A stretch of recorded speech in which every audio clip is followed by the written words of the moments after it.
Welcome friends, আমি সৌরভ। তো আমি এখন কথা বলবো লাশমান উতিকার পরিচালিত ম্যাড ডগ ফিল্মসের আপকামিং মুভি সাবা, যে মুভিটাতে আমরা ভিকি কৌশল, রশ্মিকা মান্দানাকে দেখতে পাবো। তো সাবার কিন্তু ট্রেলারটা কালকে ড্রপ করা হয়েছে, আমি ট্রেলারটার রিভিউ করতে পারি নাই। তো ট্রেলারটা কেমন ছিল সেটা নিয়ে এখন কথা হবে। তো এক কথায় বলতে গেলে দুর্দান্ত একটা ট্রেলার ছিল, বিভৎস একটা ট্রেলার তারা ড্রপ করছে, যে ট্রেলারটা দুর্দান্ত। মানে এই ট্রেলার দেখে আপনি জাস্ট অবাক হয়ে যাবেন এবং ট্রেলার শুরু থেকে শেষ পর্যন্ত আপনি জাস্ট ট্রেলারটার দিকে তাকিয়ে থাকবেন এবং বিভৎস একটা ট্রেলার ছিল। তো ট্রেলারটার তারা যেভাবে শুরু করে এবং যেভাবে ট্রেলারটা শেষ হয়, এটি কিন্তু দর্শক গল্প সম্পর্কে, হ্যাঁ, আগে থেকেই দর্শক গল্প সম্পর্কে অনেকটা জানে এবং যেভাবে ট্রেলারটা শুরু করা হয় জাস্ট বীভৎস একটা ট্রেলার ছিল। তো এই ছাবা মুভিটাতে কিন্তু আমরা মারাঠা বনাম মুঘল, এই যে একটা ওয়ার, তো সেটি কিন্তু মুভিটাতে দেখতে পাবো এবং সেটাই কিন্তু ট্রেলারটাতে মানে বীভৎসভাবে তুলে ধরা হয়েছে, যেটা মানে দর্শক জাস্ট ট্রেলারটা দেখবে এবং এই মুভিটা দেখার যে এক্সপেকটেশন সেটা কিন্তু মানে অনেকটাই হাই লেভেলে চলে যাবে ট্রেলারটা দেখলে। এক কথায় বীভৎস একটা ট্রেলার। এখানে যা কিছু দেখানো হয় এবং সত্যি বলতে সবকিছু চোখ জুড়িয়ে যাওয়ার মতো। তো ছাবা এই মুভিটাতে অরঙ্গজেব যে ক্যারেক্টার প্লে করতেছেন অক্ষয় খান্না, এবং অন্যদিকে ছত্রপতি সম্ভাজি মহারাজ, শিবাজি মহারাজের পুত্র, তার ভূমিকায় অভিনয় করতেছেন ভিকি কৌশল। তো সবচেয়ে বড় কথা হলো এই দুজনার ফেস অফ, দুর্দান্ত ফেস অফ কিন্তু আমরা এই ছাবা মুভিটাতে দেখতে পাবো, যেটা সত্যি বলতে অসাধারণ হবে। তো দেখবেন ট্রেলারটা যে নোটে শুরু হয় আর কি, যে শিবাজি মহারাজ মারা গেছে এবং মারাঠিদের যা কিছু, তো মোগলরা আসলে সবকিছু দখল করবে বা সবকিছু লুটপাট করে নেবে। তো সেখানেই ভিকি কৌশলের সেই ডায়লগ, দুর্দান্ত ডায়লগ, আসলে শিবাজি মহারাজ মারা গেছে কিন্তু ছাবা সে এখনো মানে জিন্দা, অর্থাৎ সিংহ মারা গেছে কিন্তু ছাবা সে কিন্তু আছে। তো লড়াইটা কোন জায়গায় কতটুকু সেটা কিন্তু ট্রেলার দেখেই বুঝতে পারতেছেন। তো দুর্দান্ত লড়াই হবে এবং ট্রেলারে জঙ্গলের যে লড়াই সিনগুলো দেখানো হয়েছে, যে ফাইটিং সিনগুলো, আমার কিন্তু বীভৎস লাগছে, প্রত্যেকটা সিন দুর্দান্ত ছিল।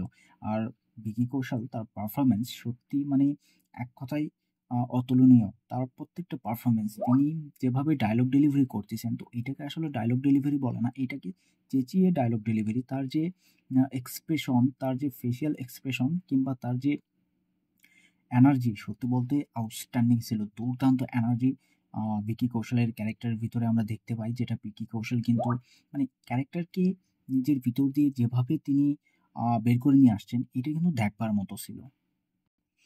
তো যেটা আমরা দেখতে পাই, ভিকি কৌশল মানে প্রচণ্ড অ্যাংরি মুডে, এবং সে যখন ডায়লগ ডেলিভারি করতেছে কিংবা তার যখন ফেস অফ হচ্ছে কিংবা লড়াই হচ্ছে, সে যখন এই যে যত লোকজন আছে সবাইকে একত্রিত করে সে একটা দল গঠন করতেছে এবং সে কিভাবে পরবর্তীতে লড়বে, মানে তাদের ভিতরে যে আহ, আগুনটা জ্বালাচ্ছে, তো সেই আগুনটা কিন্তু আমরা ভিকি কৌশলের ক্যারেক্টারের ভিতরে দেখতে পাই এবং সে কিন্তু প্রচুর অ্যাংরি মোডে মানে ডায়লগ ডেলিভারি করতেছে, যেটা সত্যি দর্শকের চোখ জুড়িয়ে যাবে। এবং ট্রেলারটা শুরুর দিক থেকে শেষ পর্যন্ত যেভাবে প্রত্যেকটা সিনকে দেখানো হয়েছে, সত্যি মানে একদম এঙ্গেজিং একটা ট্রেলার ছিল। ট্রেলারটা আপনাকে কখনোই বোরিং ফিল করাবে না এবং আপনি মানে জাস্ট মুগ্ধ হয়ে দেখতে থাকবেন। তো এই ট্রেলারটাতে অ্যাকশন সিনগুলো দেখাতে দেখাতে ভিকি কৌশলের যে ডায়লগের সিনগুলো দেখানো হচ্ছে কিংবা সে প্রচুর সংখ্যক লোকজনকে একত্রিত করে সে বক্তব্য দিচ্ছে, সে ডায়লগ ডেলিভারি করতেছে, মানে ভিকি কৌশল জাস্ট ফাটিয়ে দিয়েছে। এটা কিন্তু বলা যায় ভিকি কৌশল এই ট্রেলারটাকে নেক্সট লেভেলে নিয়ে গেছে। এবং মানে আমার সবচেয়ে ভালো লাগছে এই ট্রেলারটাতে ভিকি কৌশলের পারফরমেন্স, তার চেঁচানো কিংবা মানে জঙ্গলের যে ফাইটিং সিনগুলো আছে, দেখবেন যে একটা লতা ধরে ঝুলে ফাইটিং করতেছে, মানে সেই অ্যাকশন সিনগুলো না দুর্দান্ত ছিল। মানে চূড়ান্ত লেভেলের পারফরমেন্স ভিকি কৌশলের থেকে কিন্তু আমরা দেখতে চলেছি এবং সেটাই কিন্তু এই ট্রেলারটা বলে দেয়। সত্যি বলতে ট্রেলারটা দুর্দান্ত। তো দুর্দান্ত একটা ট্রেলার এবং তার সাথে এআর রহমানের মিউজিক এবং ট্রেলারটাতে যে গানটা ইউজ করা হয়েছে, ভিকি কৌশলকে আমরা নাচতে দেখতে পাচ্ছি, সঙ্গে কিন্তু রশ্মিকা মান্দানা ছিল। তাদের এই যে নাচের দৃশ্য আমার কিন্তু খুব ভালো লাগছে। এই যে এত সংখ্যক লোকজন নিয়ে একটা ডান্স এবং একটা গান তারা রাখবে যেটা কিন্তু দর্শককে হলে বসে মজা দিবে। দর্শক হলে বসে মজা পাবে।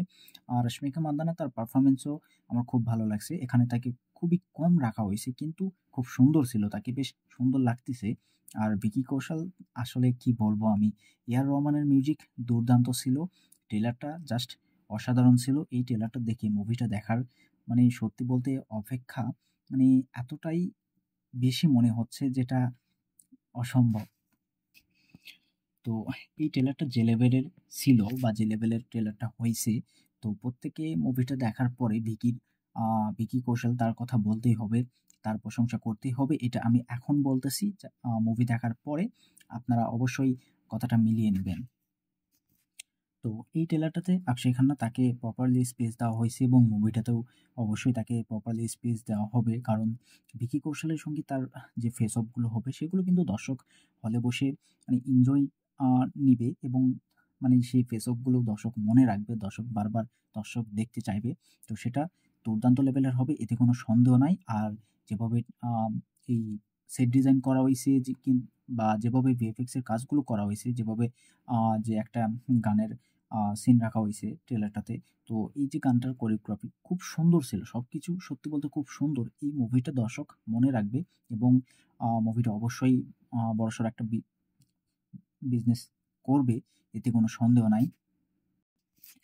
তো ছাবা মুভিটার অনেক বড়সড় একটা ওপেনিং লাগবে এতে কোনো সন্দেহ নাই। আর ভিকি কৌশল তার ক্যারিয়ারের সেরা একটা পারফরম্যান্স এবং সেরা একটা মুভি হতে যাচ্ছে ছাবা। সত্যি বলতে ট্রেলারটা আমার যথেষ্ট ভালো লাগছে। আর দুর্দান্ত একটা ট্রেলার ছিল। আপনাদের কেমন লাগছে সেটা অবশ্যই কমেন্টে জানাবেন। ভিডিও ভালো লাগলে একটা লাইক করবেন, শেয়ার করবেন আর এই চ্যানেলটা সাবস্ক্রাইব করবেন। ধন্যবাদ।